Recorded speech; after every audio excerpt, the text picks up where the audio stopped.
এই চাটা কিন্তু একটা ম্যাজিকের মতো কাজ করে থাকে। দেখেন পলির ভিতরে থেকেও মাছগুলো কিভাবে লাফাচ্ছে। এই হলো আজকের মাছের বাজার, যেগুলো এখন আমি গুছিয়ে নিব। গতকালকে আমরা খেয়েছি নরসিংদীর কাঁঠাল, আজকে খাবো কুমিল্লার কাঁঠাল। এভাবে করলা ভাজি করলে একদমই তিতা লাগে না, ছোট বাচ্চারাও খেতে পারবে। কাঁঠালের বীজই বিভিন্নভাবে রান্না করে খাওয়া যায়। বাইরে দেখেন আকাশে কি সুন্দর একটা চাঁদ, মনে হচ্ছে আমায় দেখে হাসছে। হ্যালো এভরিওয়ান, আসসালামু আলাইকুম। কেমন আছেন সবাই? আশা করছি কাছে এবং দূরে যে যেখান থেকে ভিডিওটি দেখছেন সবাই ভালো আছেন, সুস্থ আছেন। সকাল সকাল রং চা বসিয়ে দিব, তাই জন্য গাছ থেকে তুলসী পাতা পেরে নিয়ে এসেছি।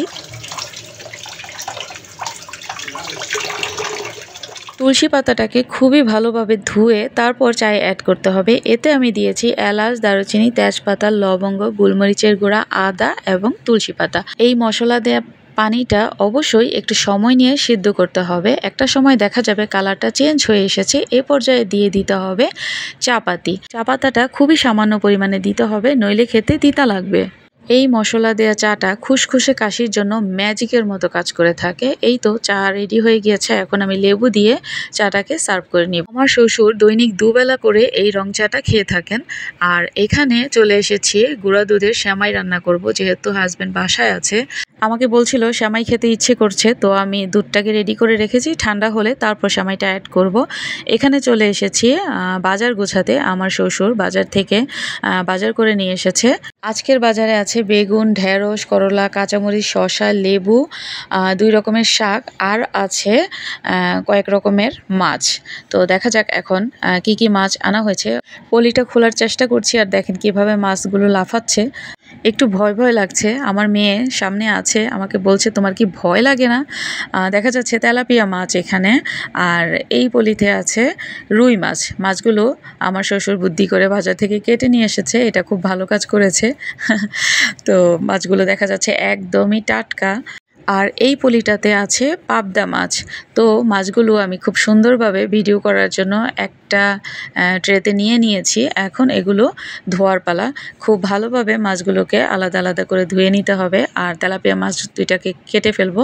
তো রুই মাছগুলো বাজার থেকে কেটে আনলে যেটা হয় যে প্রচুর পরিমাণে আঁশ থাকে, তো মাছের আঁশগুলো একটা একটা করে সবগুলো বেছে পরিষ্কার করে তারপর ভালোভাবে ধুয়ে নিতে হবে লবণ দিয়ে। আর এই যে এটাকে কি বলে, তেল, চর্বি, ডিম সব একসাথে থাকে, তো এটার ময়লাগুলো খুব ভালোভাবে পরিষ্কার করে এটা ভাজা ভাজা হলে খেতে আমার খুব ভালোই লাগে। মাছগুলো কাটাকাটি সব কমপ্লিট হলে এতে লবণ ও লেবু দিয়ে ভালোভাবে ধুয়ে পরিষ্কার করে তারপর ফ্রিজে সংরক্ষণ করে রেখে দিব। এই হচ্ছে আজকের মাছের বাজার। তো মাছের বাজার গুছিয়ে চলে আসলাম, রান্না বান্না শুরু করব। তো এখানে ঢেঁড়স আমি খুব ভালোভাবে ধুয়ে পরিষ্কার করে নিচ্ছি। তারপর এই ঢেঁড়সগুলোকে এভাবে কুচি কুচি করে কেটে তারপর সবাই যেভাবে নর্মাল ভাজি করে সেভাবেই ভাজি করে নিব।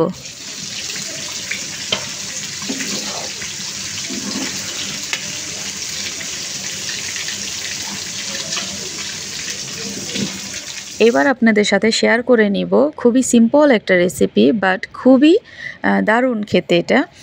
এটা হচ্ছে ডাঁটা শাক। ডাঁটা শাকটাকে আগে থেকেই আমি সিদ্ধ করে রেখেছিলাম, তারপর কড়াইতে তেল গরম করে পেঁয়াজ কুচি দিয়ে আর বইচা শুটকি দিয়ে নাড়িয়ে চাড়িয়ে তারপর সেদ্ধ করা শাকটাকে দিয়ে দিয়েছি। নামানোর আগে অবশ্যই কাঁচামরিচ দিয়ে তারপর নামিয়ে ফেলতে হবে। এটা আমার শ্বশুরবাড়ি সবাই খুবই পছন্দ করে।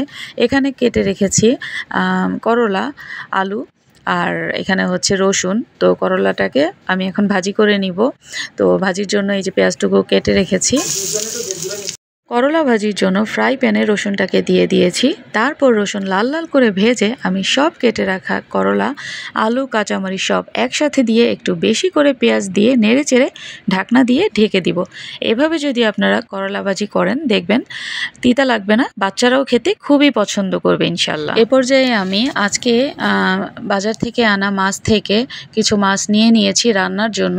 এগুলোতে আমি হলুদ, লবণ সামান্য পরিমাণে দিয়ে এগুলোকে আমি খুব ভালোভাবে ফ্রাই করে নিব।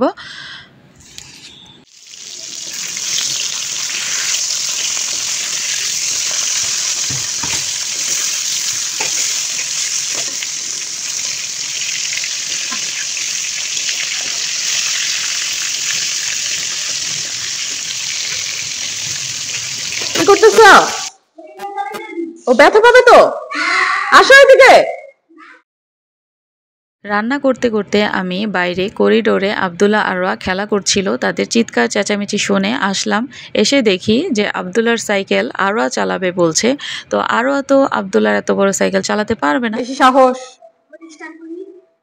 সাহস বেশি। এই কি সাহস বেশি? একা একা চালাও দেখি। নামো, নেমে যাও। এই যে এখনই একটা অ্যাক্সিডেন্ট করবে। রাখো, আর চালানোর দরকার নাই।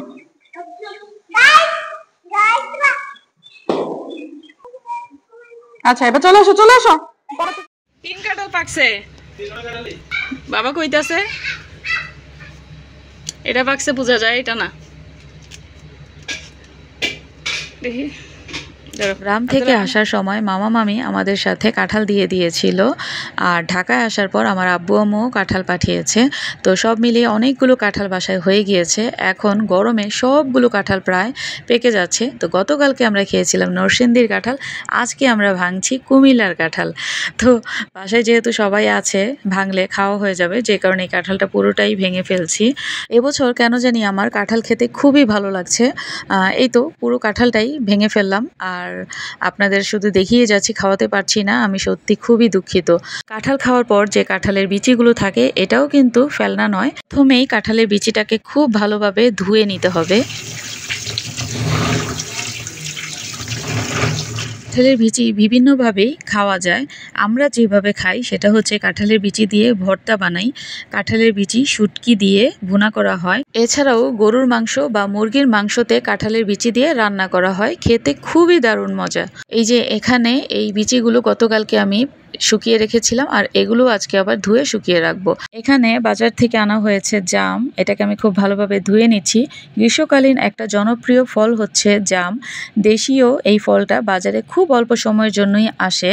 এই ফলটা কিন্তু আমাদের শরীরের জন্য খুবই উপকারী একটা ফল। জাম শরীরের হাড়কে মজবুত করে, জাম ত্বক টান করে স্মৃতিশক্তি বাড়াতেও সাহায্য করে। জামে রয়েছে পর্যাপ্ত পরিমাণে ভিটামিন, শর্করা এবং মিনারেলস। আমরা যদি জামের পুষ্টিগুণ নিয়ে কথা বলি, সেই ক্ষেত্রে বলতে পারি এভাবে যে প্রতিদিন যদি এক মুঠো করে জাম খাওয়া যায়, তবে তা থেকে আমরা প্রতিদিনের আমাদের শরীরে যে শর্করার চাহিদা, সেটা আমরা মেটাতে পারবো। জাম এতটাই উপকারী ও পুষ্টিগুণে ভরা একটি ফল।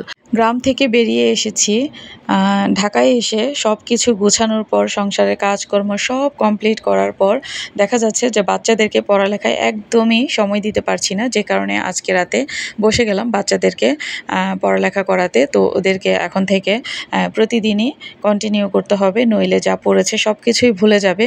এতদিন অনেক আনন্দ মজা সব কিছুই হয়েছে। তো ওদেরকে পড়াতে আমি হঠাৎ করেই জানালা দিয়ে পর্দাটা সরিয়ে দেখছি যে বাইরে আকাশে খুব সুন্দর একটা চাঁদ দেখা যাচ্ছে। মনে হচ্ছে চাঁদটা আমায় দেখে হাসছে। যাই হোক, আল্লাহর দরবারে লাখো কোটি শুকরিয়া জানাই নিজের জীবন নিয়ে। আলহামদুলিল্লাহ, আজকে এখানেই বিদায় নিব। সবাই ভালো থাকবেন, সুস্থ থাকবেন। চলে আসবো আবারও ইনশাল্লাহ নতুন কোনো দিনে নতুন কোনো ভিডিও নিয়ে। সেই পর্যন্ত সবাইকে ধন্যবাদ জানিয়ে এখানেই বিদায় নিলাম। আল্লাহ হাফেজ।